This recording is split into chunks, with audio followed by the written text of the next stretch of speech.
दोस्तों, आज हम आपको एक ऐसी रहस्यमयी जगह के बारे में बताने जा रहे हैं जो महज एक कुंड है और इसमें नहाने से आपका टूटा हुआ हाथ भी वापस आ जाता है और इस कुंड का 3 बूंद पानी पीने से आपकी पूरी प्यास मिट जाएगी। और ये कुंड ऐसा भी संकेत देता है कि हमारी पृथ्वी पर गंभीर आपत्ति आने वाली है। तो दोस्तों, इस कुंड को भीम कुंड के नाम से जाना जाता है। यह भीम कुंड मध्य प्रदेश के छतरपुर जिले से करीब 75 किलोमीटर दूर स्थित बाजना गांव में मौजूद है।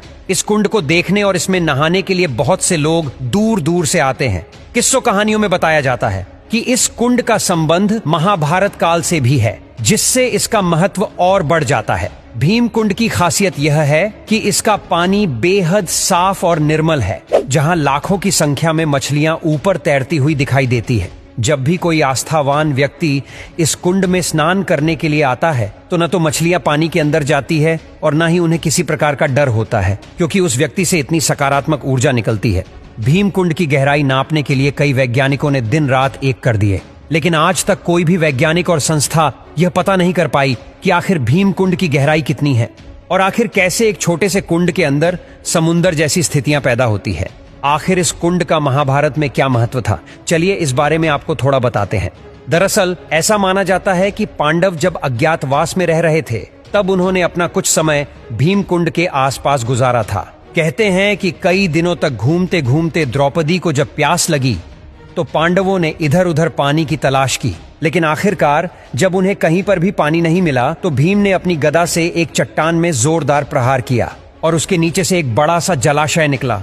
मगर उस जलाशय के अंदर जाने के लिए कोई रास्ता नहीं था और इसलिए अर्जुन ने अपने बाणों का प्रयोग करते हुए वहां एक रास्ता बनाया और इस तरह न सिर्फ द्रौपदी ने बल्कि 5 पांडवों ने भी अपनी प्यास बुझाई।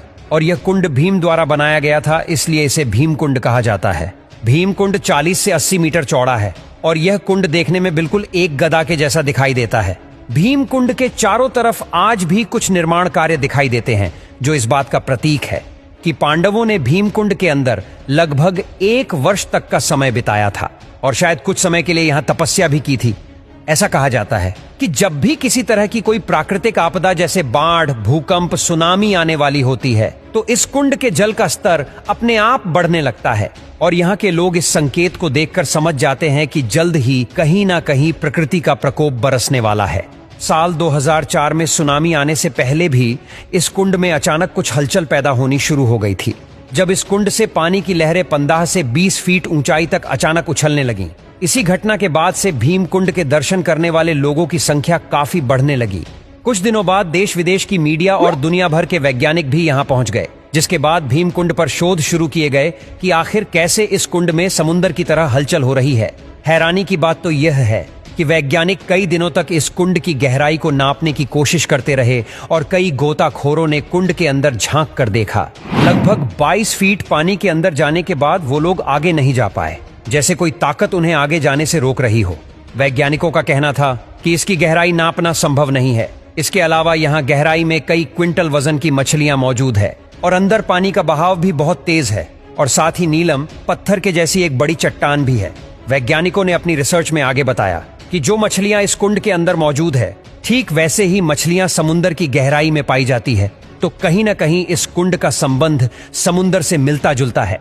कुछ समय बाद जब नेपाल और जापान में भूकंप आया, तब भी इस कुंड का जलस्तर अचानक से बढ़ने लगा था, जिससे यह कंफर्म हो गया कि प्राकृतिक आपदाओं से इस कुंड का कोई न कोई तो संबंध जरूर है। इस कुंड के पास में एक गुफा भी बनी हुई है, जिसमें शंकर जी का शिवलिंग विराजमान है। यहाँ पर आने वाले लोग इन्हीं की पूजा करते हैं।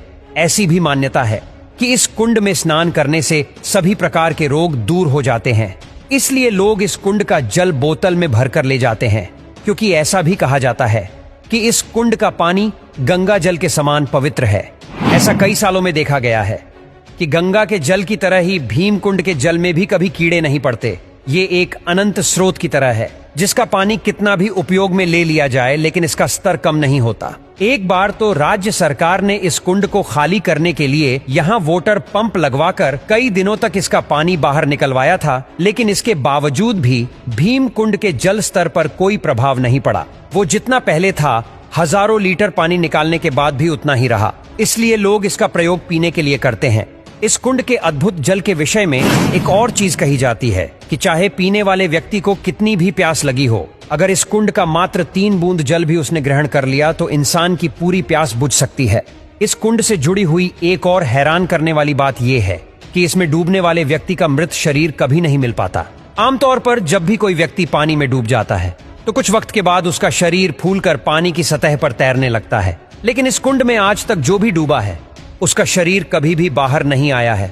लोगों का मानना है कि ऐसा इसलिए होता है क्योंकि इस कुंड में कोई तल नहीं है और यही कारण है कि इसमें डूबने वाला व्यक्ति सदा के लिए अदृश्य हो जाता है। जैसे कि इन तस्वीरों में आप देख सकते हैं कि भीम कुंड एक गुफा के अंदर बना हुआ है और यहां तक जाने के लिए गुफा में सीढ़ियां बनी हुई है। इस कुंड के अंदर पानी में जब सूर्य की किरणें पड़ती है तब पानी में इंद्रधनुष बनते हैं और वो दृश्य बेहद मनोरम होता है।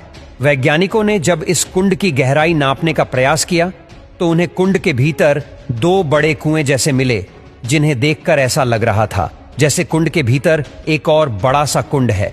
उनका मानना है कि इनमें से एक कुएं से जल आता है और दूसरे कुएं की मदद से बाहर निकल जाता है। हालांकि इस कुंड के नजदीक मौजूद लोगों का मानना है कि कुंड का भीतरी संबंध समुंदर के साथ है, जहां से बहुत तेज लहरों के साथ पानी आता जाता रहता है। इस कुंड के पानी का स्रोत क्या है, इसकी गहराई कितनी है और वह कौन सी अदृश्य शक्ति है जो गोताखोरों को भी यहां नीचे जाने से रोकती है, ऐसे कई सवाल हैं, मगर इनका जवाब किसी के पास नहीं है।